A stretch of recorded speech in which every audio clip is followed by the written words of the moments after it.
হ্যাঁ বলছে in the opinion of everyone, in the opinion of everyone, প্রত্যেকের মতে, she is wiser than beautiful, সে হচ্ছে।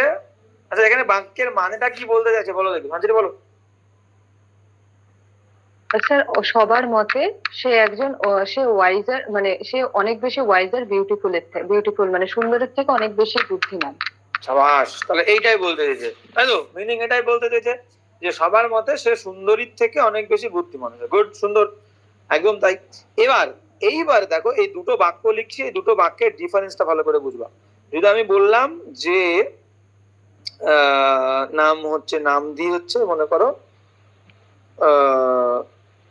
ঋতু, Ritu is, Ritu is wiser, Ritu is wiser than Setu, Ritu is wiser than সেতু।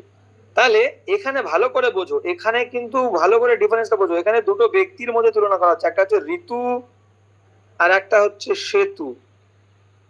তাহলে আর এখানে অ্যাডজেক্টিভ কোনটা? অ্যাডজেক্টিভ হচ্ছে ওয়াইজার।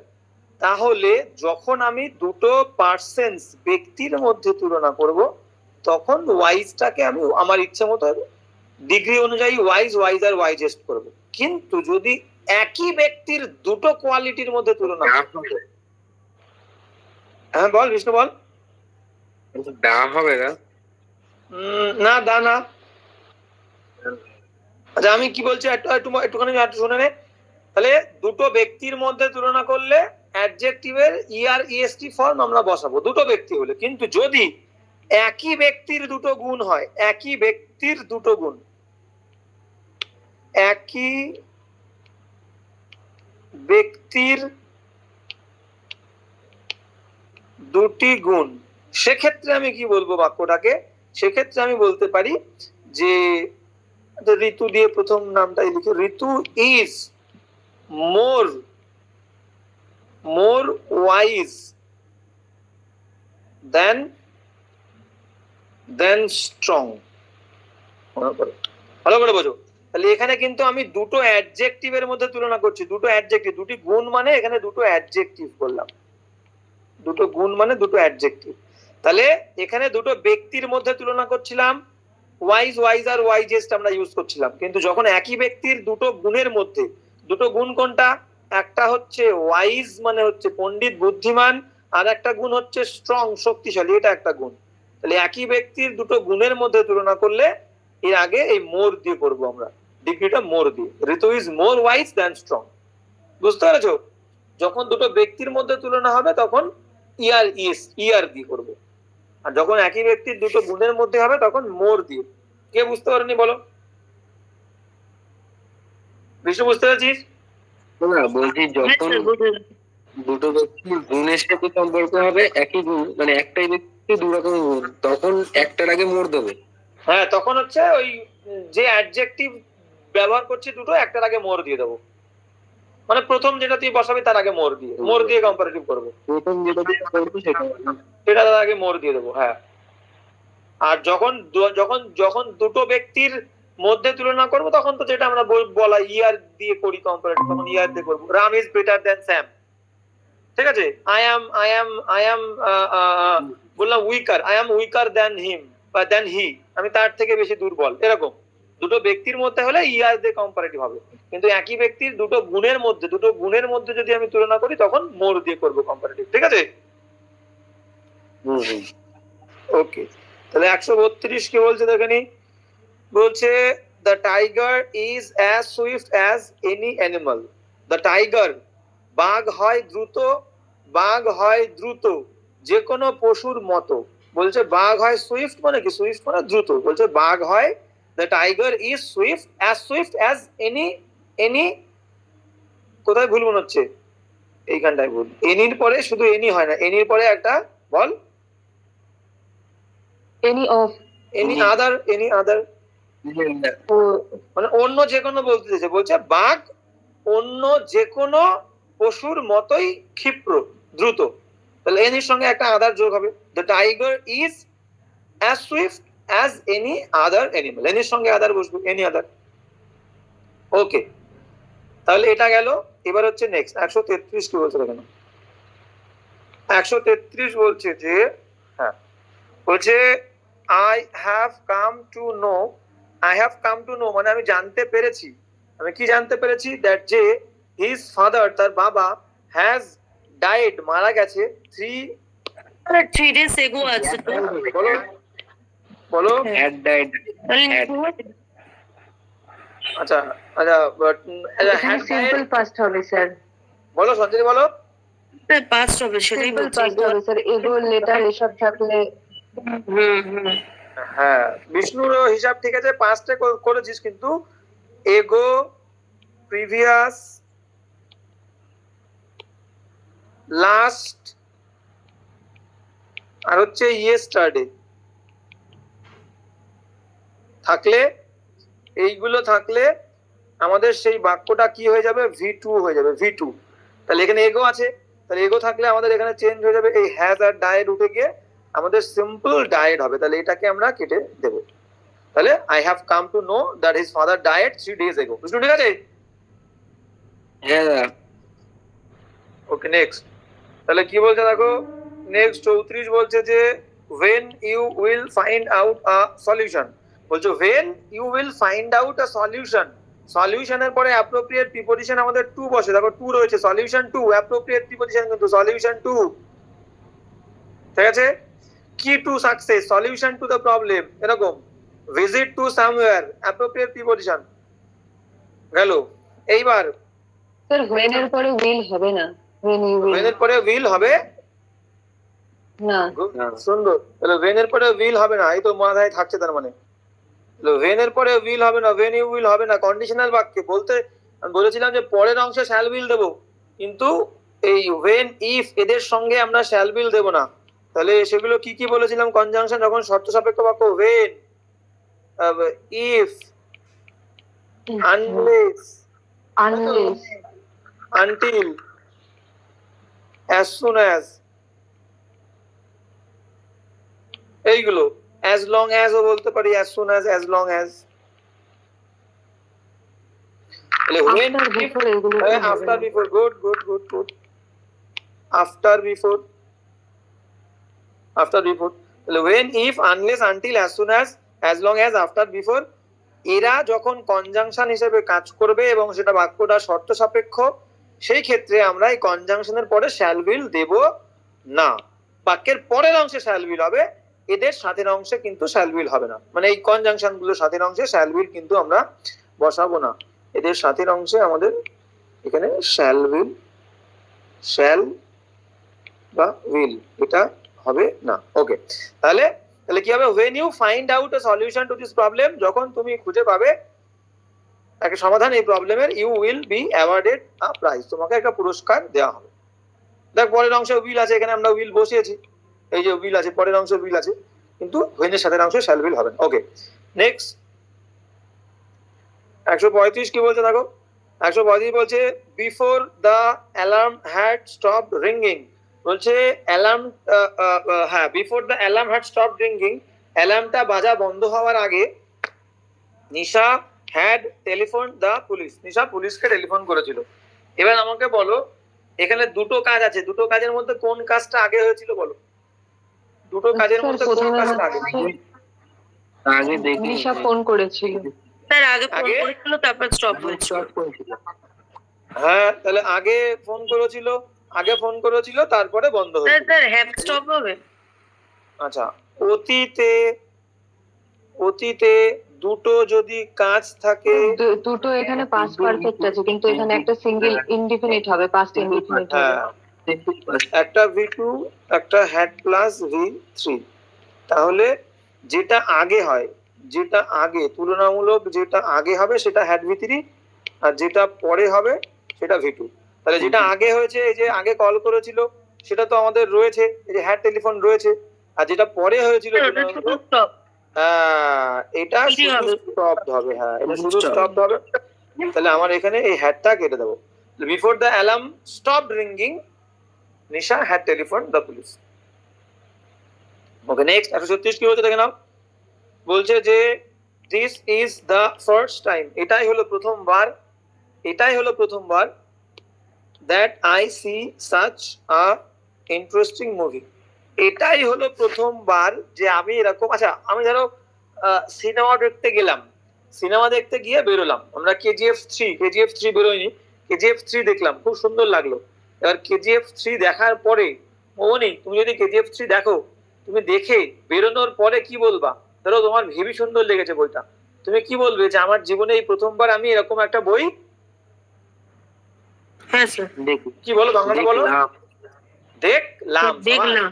হ্যাঁ, তাহলে এরকম সুন্দর বই এই জীবনে আমি প্রথম পড়লাম, এত সুন্দর খাবার এই জীবনে আমি প্রথম খেলাম, এরকম।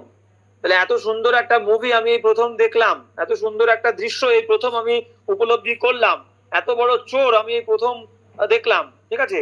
তাহলে এইরকম, তাহলে এই বাক্যগুলো যে this is the first time, এরপরে হ্যাঁ, তাহলে this is the first time, this is the first time, এর সাথে আমাদের হয়ে যাবে হচ্ছে present perfect,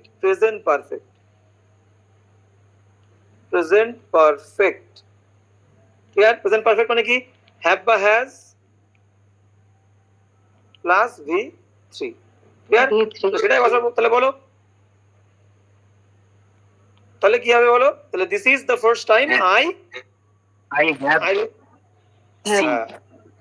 I have seen, তাই তো? তাহলে I have seen, so this is the first time I have seen such an interesting movie. All right, কালো সুন্দর। 37 কে বলতে দেখে নাও। হ্যাঁ, এবার এখানটা বলে দিই, এবার এইখানটা কিন্তু ইজ দিয়েছি, এগুলো মাথায় রাখবে, ছোট ছোট জিনিস। এখানে কিন্তু আমি ইজ দিয়েছি, is present tense, present perfect. যদি এটা পাস্ট হতো, this was the first time, তাহলে কিন্তু পাস্ট পারফেক্ট হতো। এখানে ইজ রয়েছে বলে এটা প্রথমবার আমি একটা বই দেখলাম, তাহলে ওটা ছিল প্রথমবার আমি এরকম একটা মুভি দেখেছিলাম। তাহলে ইজ আছে বলে প্রেজেন্ট পারফেক্ট, ওয়াজ থাকলে পাস্ট পারফেক্ট। সুন্দর, নেক্সট। তাহলে এবার 37 দাগ কি বলছে দেখো, বলছে হ্যাঁ, হোয়েন এভার, যখন, হি ইজ কামিং, সে আসছে, হিয়ার এখানে, হি ব্রিংস, সে আনে, মেনি গিফটস ফর মি, আমার জন্য অনেক গিফটস আনে। এবার হিসেব মতো যে জিনিসটা আমি শিখেছি, দেখো এখানে বলেছে কি, এখানে বলেছে হচ্ছে মেনি গিফটস, এখানে বলেছে মৌবনি মেনি গিফটস, তাহলে মেনি কাউন্টেবল নাউনের আগে বসে আমি বলেছিলাম। তাহলে এবার গিফটস কি গোনা যায় না? গোনা যায় না? গিফটস গোনা যায়, গোনা যায়, তাহলে গোনা যায়, তার আগে মেনি দিয়েছি, তাহলে আমি ঠিক দিয়েছি না ভুল দিয়েছি?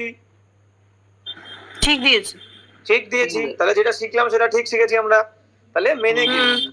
এবার বাক্যের মিনিংটা আমাকে বলো, বাক্যের মিনিংটা কি বলতে চেয়েছে, ঝম করে বলো, ঝম করে বাক্যের মিনিংটা কি বলতে চেয়েছে বলো, মৌবনি বলো। স্যার, যখন সে এসেছে, হিয়ার হি ব্রিংস, এখানে এসে নিয়ে মেনি গিফটস, মানে সে অনেকগুলো গিফট নিয়ে এখানে এসেছিল, তাই বলছে। For me, he will come হবে। আচ্ছা, হি উইল কাম হবে, ভালো করে। আচ্ছা, বাংলা মিনিংটা সঞ্চারী বলো, বিষ্ণু চেষ্টা কর, বাংলা মিনিংটা ঠিক করে বলার চেষ্টা করো, বাংলা মিনিং কি বলতে চেয়েছে? যখন মানে যখন সে এখানে আসবে, যখন সে এখানে অনেকগুলো গিফট এখানে আসবে, তখন সে অনেক গিফট আনবে। আচ্ছা, আচ্ছা, যখন সে আসবে তখন সে অনেকগুলো গিফট আনবে, তাহলে সেক্ষেত্রেও আমরা উইল দিতে পারবো না। একটু আগেই তুমি শিখলে আগের কোয়েশ্চেনে, হ্যাঁ, হোয়েন এভারের সাথে উইল হবে, শ্যাল উইল হয় না, হবে না, ওখানে হবে না। হ্যাঁ, এইবার তাহলে হোয়েন এর হি সঙ্গে উইল আমাদের ব্রিং, হবে কি? এই জায়গাটাতে উইল দিতে পারে। হ্যাঁ হ্যাঁ, সে আনবে বলতে পারি, কিন্তু হ্যাঁ, পরের অংশে তুমি শ্যাল উইল দিতে পারো। যখন সে আসবে সে অনেক গিফট আনবে, সেখানে তুমি উইল পরের অংশে দিতে পারো। কিন্তু মনে করো বাড়িতে তোমার এক পিসি আছে, যে পিসি মাঝে মাঝে তোমার বাড়িতে আসে এবং যখনই আসে সে তোমার জন্য গিফট আনে, তাহলে বাংলাটা ভালো করে বোঝো, যখনই সে আসে সে গিফট আনে, যখনই আসে সে গিফট আনে, ঠিক আছে? সেটা হোয়েন দিয়ে করলে তুমি বলতে পারো, যে হোয়েন দিয়ে যখন তুমি করবা, ভালো করে বোঝো, হোয়েন আর হোয়েন এভারের মধ্যে ডিফারেন্সটা ভালো করে বোঝো। এখানে হোয়েন এভার মানে একটা কন্টিনিউয়াস প্রসেস বলতে, যখনই সে আসে। তাহলে এখানে হোয়েন দিয়ে আমরা যদি বলি হোয়েন হি কামস, যখন সে আসে বা যখন সে আসবে, হি উইল ব্রিং, সে আনবে। এটা একরকম ঠিক আছে, শর্ত সাপেক্ষ, যখন সে আসবে সে আনবে। কিন্তু এখানে কি বলেছে দেখো, বলছে হোয়েন এভার সে এখানে আসে সে আনে। দেখো ব্রিংস মানে কি, ব্রিং মানে আনা, সে আনে মেনি গিফট ফর মি, আমার জন্য। তাহলে যখন সে আসে সে আমার জন্য গিফট আনে। তাহলে এখানে V1 আছে, তাহলে এখানেও তো আমাদের আইএনজি কেন হবে, সে আসছে না তো, সে আসে। তাহলে হিসেব মতো আমাদের এখানে কি হবে বলো, ইজ কামিংটা আসে, হবে। Comes, COMES। হ্যাঁ হ্যাঁ whenever is coming, না whenever he comes, যখন সে আসে সে আনে। বিষ্ণু ঠিক আছে? হ্যাঁ একদম। আর আমরা যদি এখানে আমরা শ্যাল বিল দিতেই পারি, কিন্তু এখানে বাক্যের মিনিংটা ওইরকম নয়। এখানে বলতে চেয়েছে এই জায়গাটা একটু অসঙ্গতি আছে, যখনই সে আসছে এরকম হয়, যখনই সে আসে সে আমার জন্য আনে। ওকে, তাহলে 37 হয়ে গেল, এবার হচ্ছে 38। ওকে, নেক্সট কি বলছে দেখো, নেক্সট যদি আমরা দেখতে চাই, বলছে নাওএডেজ, আজকাল, হি টিচেস ইংলিশ, সে আমাদেরকে ইংলিশ শেখায়, মানে আজকাল সে আমাদের ইংলিশ শেখায়। বিকজ, কারণ, দা টিচার অফ ইংলিশ, ইংলিশের শিক্ষক, has gone on a months leave, যে আমাদের যে অ্যাকচুয়াল ইংরেজি শিক্ষক সে 1 মাসের ছুটিতে গেছে, এবং সেই কারণে আজকাল সে আমাদের ইংরেজি শেখায়। এইবার যদি আমরা হিসেব মতো দেখতে চাই, যে এখানে টিচেস আছে, ঠিকই আছে, কারণ আমাদের হি হচ্ছে থার্ড পারসন সিঙ্গুলার, ভার্বের প্রথম ফর্মের সঙ্গে S/S হয়, ঠিকই আছে। তাহলে নাওএডেজ এখন বা আজকাল সে আমাদের ইংরেজি শেখায়, বিকজ, কারণ, দা টিচার অফ ইংলিশই বলি, দা টিচার অফ ইংলিশ, ইংলিশের শিক্ষক, গেছেন, এখানেও প্রেজেন্ট টেন্স, এখানেও প্রেজেন্ট টেন্স, হ্যাজ গান, গেছেন, অন এ মান্থ লিভ, 1 মাসের ছুটিতে। এই লিভের আগে আমরা অন প্রিপজিশনই বসাই, he has gone on leave, he has gone, বা he is on a leave বলি না, হি ইজ অন লিভ, ঠিক আছে, তাহলে প্রিপজিশনও ভুল নেই। এবার বিষয়টা হচ্ছে, তো মাসের সাথে এই হয় নাকি, এই ES দিয়েছে, বল, বলছি মান্থ যে অ্যাপোস্ট্রোফিটা দিয়েছে ওটা হয় নাকি? হ্যাঁ, 1 মাসের ছুটিতে, 1 মাস অনেক, এর জন্য বলছে ওটা। হ্যাঁ, ওখানে রবায়ের বলছে, সেই কারণে 1 মাসের রবায়ের, সেই কারণে অ্যাপোস্ট্রফি দিয়েছে। এইবার দেখতে গেলে বাক্যের মধ্যে আমরা হিসেব মতো এতক্ষণ ধরে কোনো ইয়র পাইনি। এবার এখানে এটা এসএসসির কোয়েশ্চেন, এসএসসি ভুল নিয়েছে এই জায়গাটাতে, এসএসসি ভুল নিয়েছে, বলতে চেয়েছে যে এখন তিনি আমাদেরকে ইংরেজি পড়াচ্ছেন। হিসেব মতো বাক্যের মধ্যে কিন্তু কোনো ভুল নেই, হিসেব মতো ঠিকঠাক টেকনিক্যালি দেখতে গেলে বাক্যের মধ্যে কোনো ভুল নেই। কিন্তু এসএসসি বলছে যে এখন মনে করো আমাদের প্রতিদিন একজন মাস্টার শেখায়, সেই মাস্টার 1 মাসের ছুটিতে আছে, তাহলে এখন আমাদেরকে এই স্যার ইংরেজি পড়াচ্ছেন। তাহলে nowadays he is teaching English। এইটা এসএসসি ভুল নিয়েছে, তো হিসাব মতো বাক্যে নো ইরার করলেও কোনো ভুল নেই। nowadays he is teaching English, এখন বা আজকাল তিনি আমাদের ইংরেজি শেখাচ্ছেন, কন্টিনিউয়াস, প্রেজেন্ট কন্টিনিউয়াস, কারণ আমাদের যে অ্যাকচুয়াল ইংরেজি টিচার তিনি 1 মাসের ছুটিতে গেছেন। তো হিসেব মতো ভুল না থাকারই কথা, কিন্তু এসএসসি এইখানে ভুল নিয়েছে, টিচেসটাকে ইজ টিচিং করেছে। স্যার এখানে এরকম হয় যে যখন পারফেক্টে একটা সেন্টেন্স হবে আরেকটা কন্টিনিউয়াসে করা যায়, প্রেজেন্ট কন্টিনিউয়াসে। হ্যাঁ, বলতেই পারি, কোনো সমস্যা নেই। যে দেখো, আমি বলতে পারি যে আমি রান্না করছি, কারণ মা বাইরে গেছেন। I am cooking because my mother has gone out, বলতে পারি না? ঠিক আছে স্যার। আই অ্যাম হ্যাঁ, কুকিং, ওটা তো হচ্ছে, কিন্তু রুলসে পড়িনি তো, তাই মানে এটা জানতাম না। হ্যাঁ হ্যাঁ, মানে হিসেব মতো আমি তো বলতেই পারি। দেখো বাক্যটা যদি আমি এরকম করে লিখি যে মাই মম, আচ্ছা মাই মম না, এখানে মনে করো আই দিয়েই করি, যে আই অ্যাম কুকিং, আমি রান্না করছি, অ্যাজ যেহেতু বা বিকজ,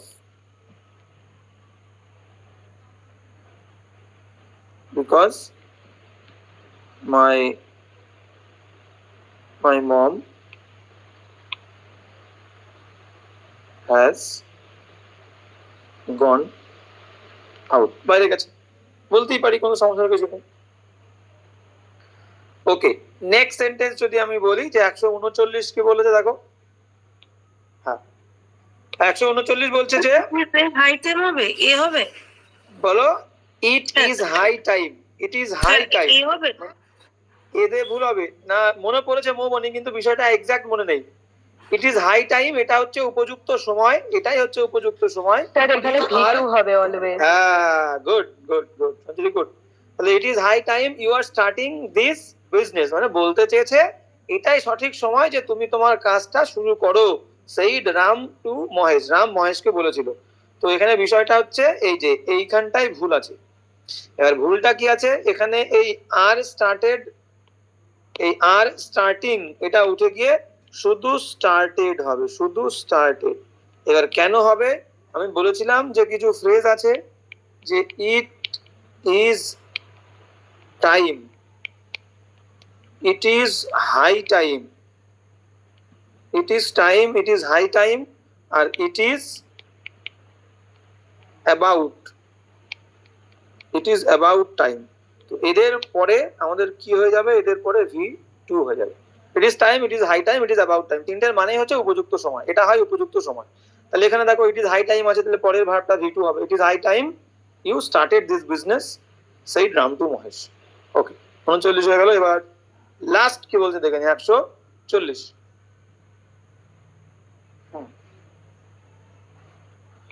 ওকে, বলছে I will let you know, আমি তোমাকে জানতে দেব। I will let you know মানে আমি তোমাকে জানাবো। অ্যাজ সুন অ্যাজ, যেই না I will get any news in this regard, আমি যদি এই বিষয়ে কোনো নিউজ পাই তাহলে আমি তোমাকে জানাবো। স্যার যখনই এখানে যেই as না, soon as এর পরে will হবে না। আবার গুড, সুন্দর। তাহলে একটু আগে যেটা আমরা শিখলাম যে if, when, till, until, after, before, as soon as long as, এদের সাথের অংশে শ্যাল উইল হয় না, বাক্যের অন্য অংশে শ্যাল উইল হয়। দেখো বাক্যের অন্য অংশে আমাদের শ্যাল উইল দিয়েছে, এই যে উইল রয়েছে। তাহলে এখানে কেন আমরা উইলটা দেব, এখানে আমরা উইল দেব না, এখানে আমরা উইলটা বাদ দেব, এখানে উইলটা বাদ দেব। তাহলে as soon as I get, শুধু গেট হবে, only get. I will let you know, আমি তোমাকে জানাবো as soon as I get any news in this regard. ঠিক আছে, সেই নিয়ম অনুযায়ী আমাদের হলো না। ওকে মৌবনি, বুঝতে পারছো? হ্যাঁ স্যার।